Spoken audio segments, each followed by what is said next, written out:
Welcome, fellow film buffs. I'm Hunter Van Leerup, and I'm joined by my co-host and fellow cinephile, Zachary Droll. Hello, hello. We are the Box Office Losers. Each and every week, we deep dive into the movie sphere to watch and review any and all films to ever grace the silver screen and your TV screen. But in this case, your independent film festival screen? No, you can purchase this on Apple TV. Oh, okay. I streamed it from somewhere. I forget where. Where? I don't remember. So was it illegal.com? Nah, it wasn't illegal.com. I think it was, I think it's actually on Amazon. I'm not positive, though.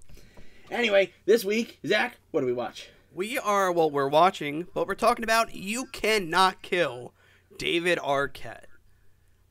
This is the documentary pretty much following after David Arquette kind of took a very bad nosedive in his acting career after Ready to Rumble.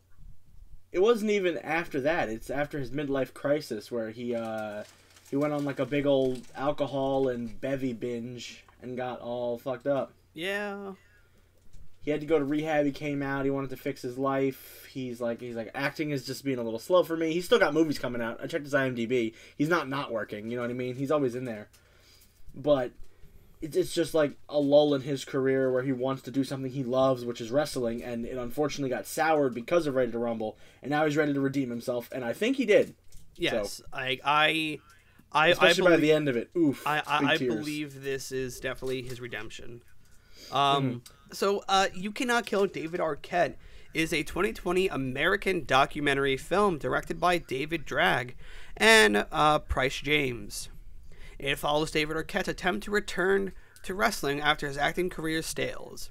Sorry. This was slated to release August 21st, 2020 by Super Ltd. Of course, the sales got stunted, and it was just put on direct-to-video. Mm-hmm. It was direct-to-video, I think, either a month later.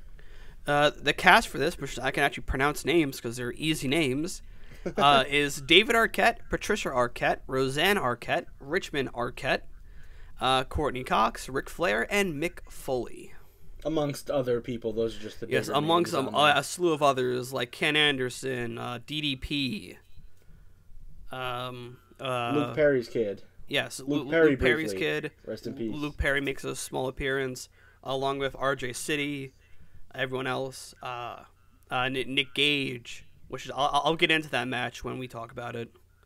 Yeah, dude, the biggest. I know this is jumping the gun a little bit, but the biggest like cringe fest of this entire documentary was when he goes to the backyard wrestling and that one guy takes it way too far, and I'm like, dude, yeah, I know you're trying to get him back into the game and you're trying to teach him like this is what wrestling is, but you don't gotta be a douchebag. Yeah, I want to flex on David Arquette in front of a camera. I think they went a little too hard for him in that match. They kind of like I don't think he knew what he was getting into with the light tubes and everything. Yeah. And the big guy bulldozing him pretty much. Yeah, it was a little fucked up. Yeah. During that backyard thing, but then once he got into it, I think it was kind of cool. Yeah. Anyway, the budget and box office are not available at this time for this film. I'm assuming the budget probably was like $1 million. Probably. I tried. Like I looked. Oh, same. I was even before you filled out our sheet. I was looking everywhere. I could not find the box office or the budget. I mean, technically, it probably didn't make any quote unquote box office, but it probably made money through streamables. I think it was like $20 to purchase. Yeah, so it's really some people definitely got it. I know there are David Arquette fans. I actually watched it after watching this movie. I watched a David Arquette film on Hulu called 2099: The Soldier Protocol. He's great in it, but the movie sucks. Oh, yeah, and also to give our listeners an insight, we read off like a Google Doc sheet every single week. Oh, they know that this is a scripted show. Yeah, we definitely don't steal anything off of Wikipedia, IMDb. No, never. We would never do that. We just know. Yeah. Yeah, we just know off the cuff. Just kick us off with those notes while I die of a coughing fit. So, branded as the most hated man in wrestling after winning a highly controversial WCW World Heavyweight Championship in 2000, actor David Arquette attempts a rocky return to the sport that stalled his promising Hollywood career. Dangerously determined to redeem his reputation and reclaim his self-respect, Arquette will stop at nothing to earn his place in professional wrestling. Mm-hmm. That is all the doc had. I had to find these notes other places. Which is, This is going to be a lot more just of like, because I mean, the plot for this is literally one sentence, so it's going to be a shorter episode. But we're going to get you like up to date on who David Arquette is, and then run through a little bit of his wrestling career and like what he did, and like where he is now, and what he's up to, and then we'll get into some reviews and meat and potatoes later. You know, my first ever David Arquette film was Shark Boy and Lava Girl. He's in that one? He was the dad. We talked about this during Ready to Rumble or Scream. I don't remember. I think it was probably Scream. My first David Arquette film was probably that as well, but my first David Arquette film, knowing who David Arquette was Scream. The first one. And that was this year. Like, I've heard his name before, I'm not stupid, but like, I just didn't know who he was and I didn't recognize him. Because I've only seen Scream bits and pieces until this year when I watched it finally in full. So now here's a little bit about David Arquette. I'll attempt to read the first paragraph. David Arquette, born September 8th, 1971, is an American actor, professional wrestler, director, producer, and fashion designer. What? I don't know. I mean, he tried a bunch of business stuff. A member of the Arquette acting family, he has become known during the mid-1990s after starring in several Hollywood films, such as the Scream series, Wild Bill, Never Been Kissed, Buffy the Vampire Slayer, C-Spot Run, and Eight-Legged Freaks. He has since had several television roles, such as Jason Ventress on ABC's In Case of an Emergency, and as a professional wrestler, he is best remembered for his 2000 stint in WCW World Championship Wrestling, where he won the WCW World Heavyweight Championship and headlined the Slamboree pay-per-view event. Arquette has received praise in recent times for his work on the independent circuit. And that's what this documentary really covers. Yes. It covers his like rise to independent circuits, which I think is really cool. And seeing him go from like zero to hero. I give him credit because he lost a lot of weight. He got himself in perfect shape. He went sober cold turkey. Oh yeah, as well. That was he crazy. Stopped smoking. He drank a little bit less than what he usually did. Yeah. Except for that one time when he binged again real quick after Luke Perry, and then he got back on the saddle and he was good. Which is like I almost cried during that one Luke Perry bit. I legit. Yeah, when they were bringing that up, I was like, "Oh, I didn't know this. This fucking sucks." Yeah, like that. Like I think Luke Perry's death really hit. It hit a lot of people, but it hit David the most. Oh yeah, because they were like best friends. Yeah. So. Do you want to continue reading? Yeah. So in 2000, after filming the WCW movie Ready to Rumble, Arquette was brought into the WCW storylines. Where he made his first appearance on April 12, 2000, during the episode of Thunder, sitting in the crowd before leaping into the ring to take part in a worked confrontation with Eric Bischoff and his New Blood stable.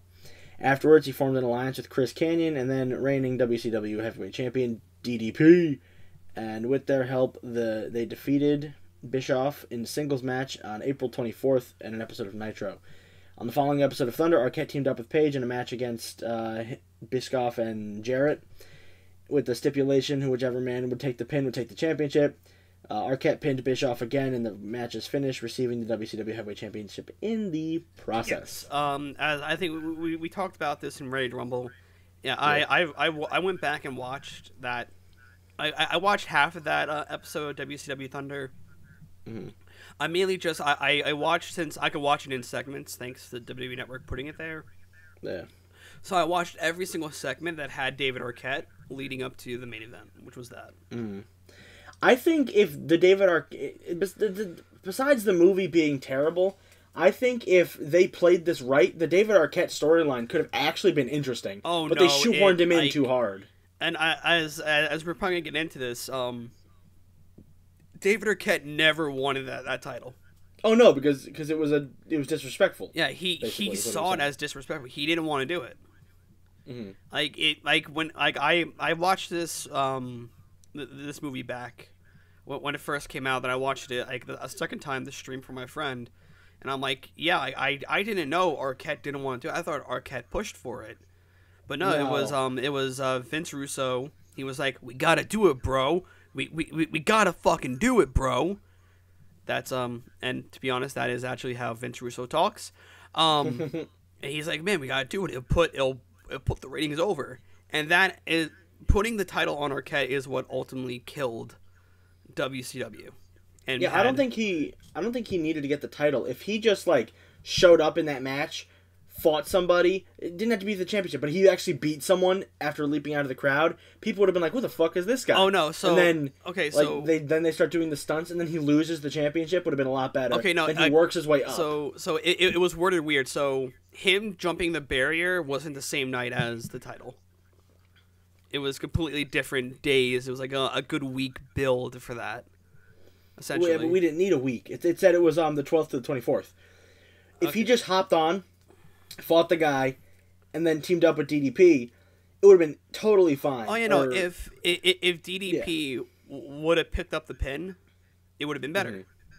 Yeah, because we didn't need to see Arquette win. If we saw Arquette lose, and then after that he had a different rise, like it took him like maybe 6 months to get the title, I think he would have had a different career in wrestling. I think he would have had a career, if that makes sense. So during his time, look at that nice segue. During his time as champion, Arquette was mostly used as a comic relief. He only appeared on 2 shows as the champion: the May 1st Nitro and the May 7th Slamboree pay-per-view. During the former and Vigilant, vignette. A vignette, yeah. During the former, a vignette was... That's such a weird thing. Okay, why is it weird? I'm sorry to go off track. Why is it worded that way? It says, during the former, a vignette was shown, filmed on the set of Arquette's film 3,000 Miles to Graceland. It's so weird. During a former, a vignette was shown, filmed on the set of Arquette's film 3,000 Miles to Graceland, which also featured his wife Courtney Cox and the co-star Kurt Russell in the vignette. Cox informs Russell that Arquette is the WCW World Heavyweight Champion, causing Russell to laugh and walk off, and Arquette to chase him with a steel chair. In another portion of the show, Arquette was seen backstage, trembling in fear and attempting to give back the championship belt. However, he did successfully defend the title against Tank Abbott with help from Paige. I like how I can pronounce wrestling names perfectly, but everyone else's names, fucking not. Yeah, you barely pronounce regular human names, and you're like, I'm going to pronounce these wrestling names to a T. Yeah, Tank Abbott, whoops. Yeah. So, David Arquette only held the title for 12 days until the Slamboree pay-per-view event on May 7th, when he was booked to defend the championship against Jarrett and Paige in a triple cage match. The same match featured the climax of Ready to Rumble. In the end, he turned on Paige and gave the victory to Jarrett. After Slamboree, Arquette cut a promo on May 8th episode of Nitro, explaining that his entire friendship with Paige and title run was a swerve. Paige subsequently ran down to the ring and hit him with the Diamond Cutter. Arquette made one final appearance at WCW in the New Blood Rising pay-per-view on August 3rd, when he was interfered with a match between Buff Bagwell and Chris Kanyon. Yes. There's not really much to talk about this. I wasn't watching wrestling during this time. I know of this infamous angle. So yeah. Arquette was against the idea of becoming the WCW World Heavyweight Champion, believing that the fans, like himself, would detest a non-wrestler winning the title. Vince Russo, who was the head booker for WCW at the time, insisted that Arquette become the champion, bro. Would be good for the company and publicity, bro. I hate that I know that he talks like that. And Arquette reluctantly agreed to the angle.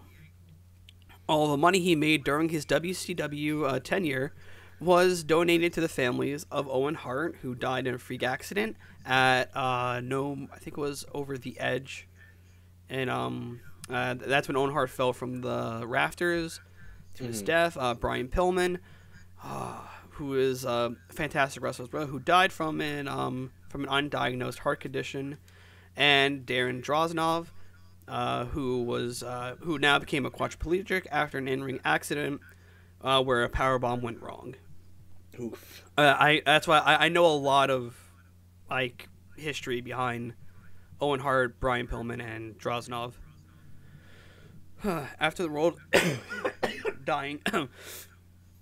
After the World Wrestling Federation, or WWE, WWF, purchased WCW, Arquette's championship run was listed as the top reasons for the failures of Nitro in a list of published by WWE Magazine. Facts, though. Fuck.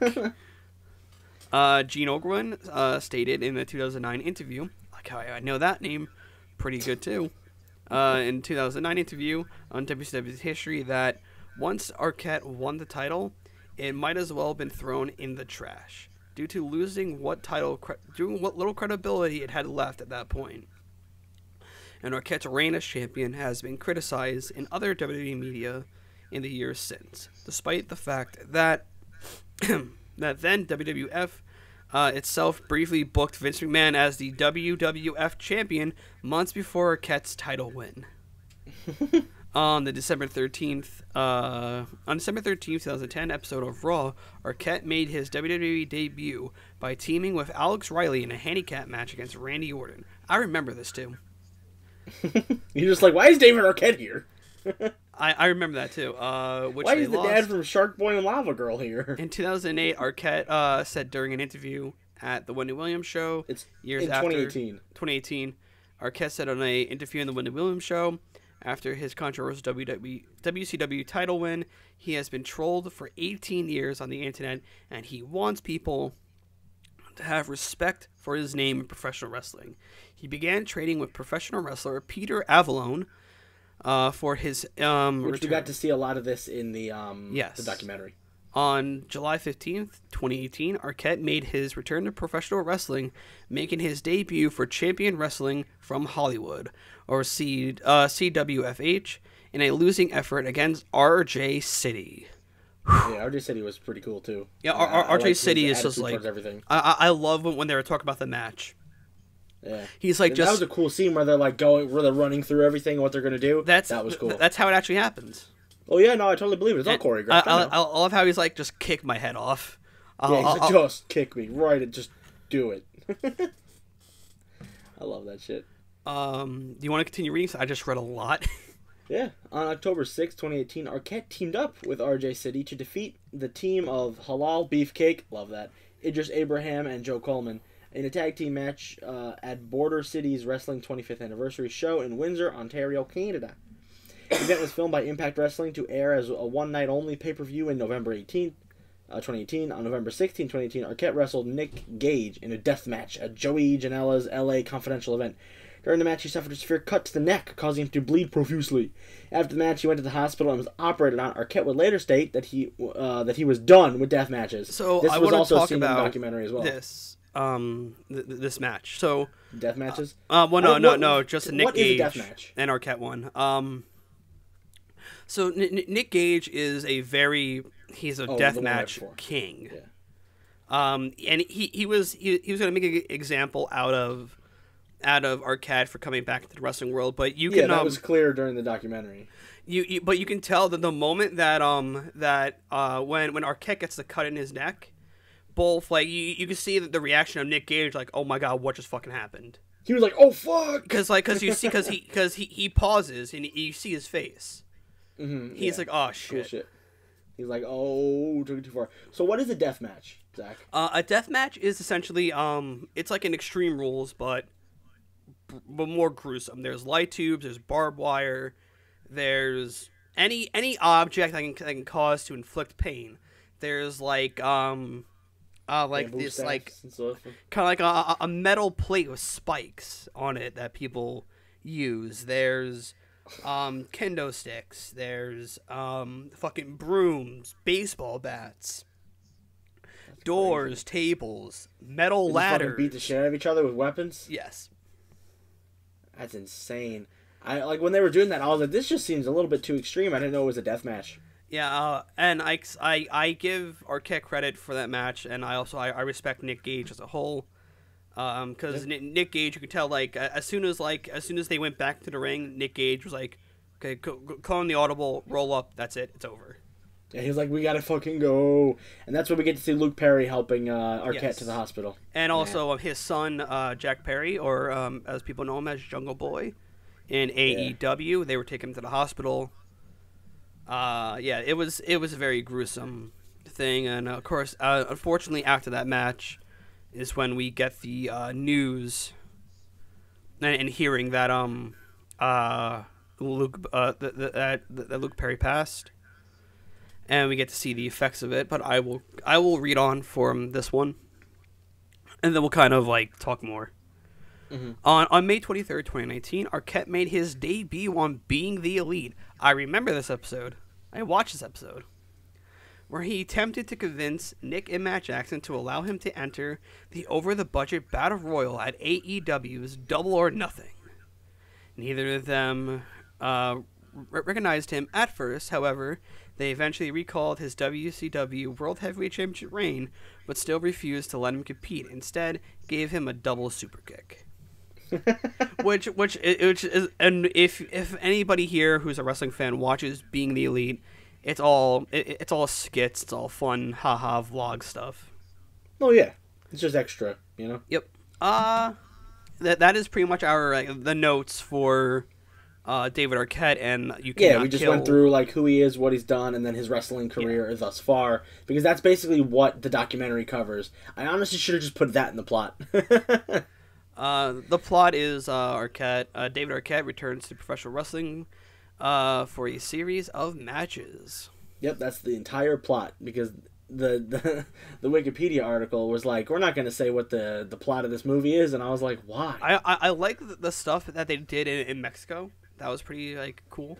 Did they actually go to Mexico, or were they just like in That's actually Mexico, like Southern Cali? Oh, really? Damn, that was cool. That's actually Mexico. I believe it was the Lucha Stay Esfuertes. Do not quote me on that. I don't know, because I know where he was training in that ring. That's that's an infamous, a famous ring where a lot of luchadors trained.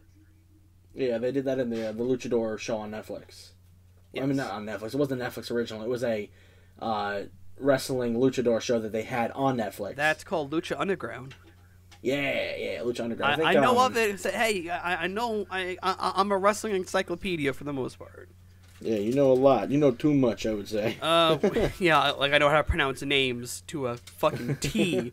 But if you throw like a goddamn Italian last name at me, I go, Have you seen that the New Day is in Gears of War 5? Yes, I saw that. That's and dope. Also, doubt this will reach your ears, but congratulations, Xavier Woods, for being a part of the reboot for G4. Oh, he got in? Yep, he got in. It's official. Oh my god! Congratulations to him. That is fucking awesome. You deserve it. He got in. You're the king. You're an absolute legend, Xavier Woods. I have your toy on my shelf. I love you. We have no mid-movie notes because we've all seen this, and there's really not much. I have one mid-movie note. Already watched it this year after we watched and recorded Ready to Rumble. All right, I'm good. Now the reviews for this movie. I'll read the first one, and you read the. Of course, I'll read the review portion. I'll read the good. You read the bad. Same thing as always. On Rotten Tomatoes, the film has an approval rating of 89%. Owen, Gleberman, thank you, gave a positive review for Variety and complimented how the film handles the merge between kayfabe and professional wrestling and reality. At the end of You Cannot Kill David Arquette, we're drawn into a wrestling narrative that the documentary wants you to believe, even as it stands the outside looking in. Is Arquette has been acting, trumping up his biggest failure so that he can exploit it? Or is he a lion-hearted wrestler who finds triumph by going the distance? The weird thing is that there's no difference. That's facts, though. The good comes from Clarissa Clarice Loray. Loray from Independent UK gives it a 3 out of 5. All that's really needed to understand Arquette's motivation are the worlds of his brother Richmond. David wants love. Excuse me, for his bravado, mystique, and what's most striking about You Cannot Kill David Arquette are these multiple truths. Simple truths. Yep. Sorry. He just wants love. And he seems like a cool person to have a beer with, to be honest. Oh, dude, I would definitely...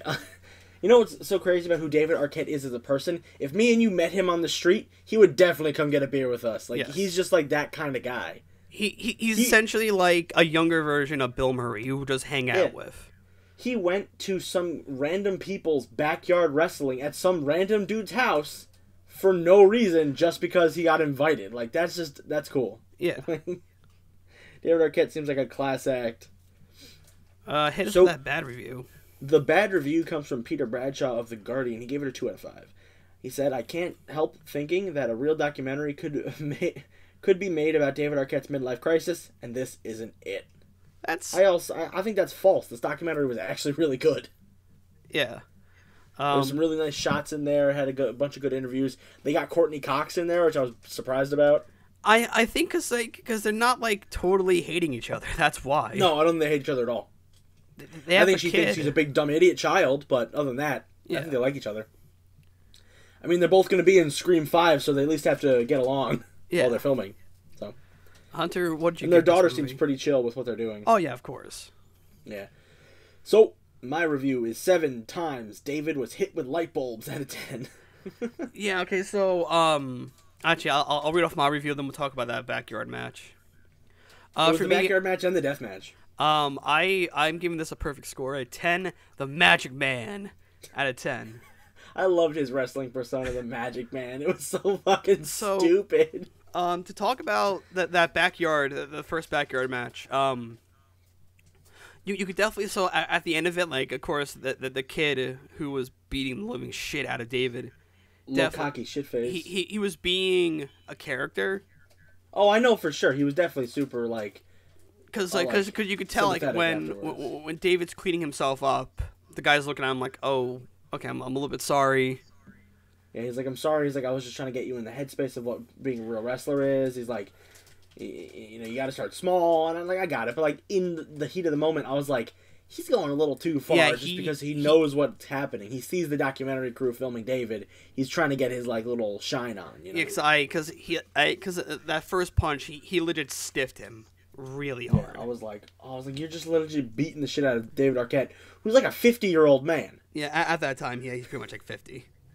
Yeah, like, you're beating up a 50-year-old because you can. Like, that's shitty. But then he did apologize, and he was like, hey, man, I'm just trying to teach it how it is. And Arquette seemed pretty okay. He was like, yeah, no, like, I get it. Like, I deserved it, honestly. For what I did. Honestly, I enjoyed the, and also talk about the death match more. Since, like, so Nick Gage is a very, very nice guy. Like, he may not look it, but he is a very nice guy. Oh, you looked like a big, scary man, but I feel like, a lot of wrestlers who look big and scary are probably, like, the nicest dudes. Brock Lesnar is probably, like, a G.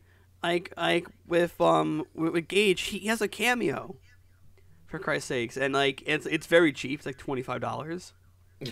and you could be like, oh, hey, like, and if someone was like, oh, please give a shout out to my teacher, he's like, and like, oh, I hear you're a teacher, that's fucking awesome, you're helping out people, keep doing what you're doing, you gotta fucking help people.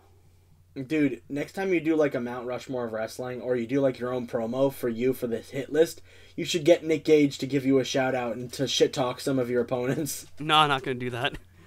Oh, that's a great idea. Just be like, my man Zack, the Outlaw, could easily eat all your asses. I'm not dropping $25 for Nick Gage to read a script poorly.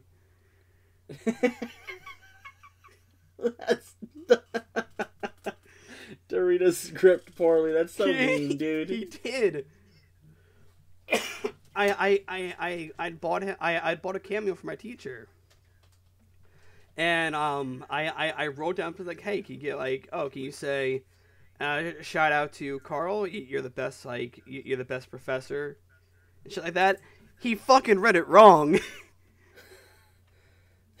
Hey, Carl, you're a teacher. That's the best.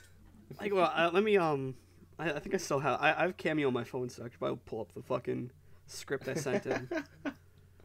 Yeah. I mean, I think Cameo is a little weird. It's like, oh, you give celebrities money so they say shit. That seems a little tacky. Okay, I had him say, I pretty much like, it said make a script.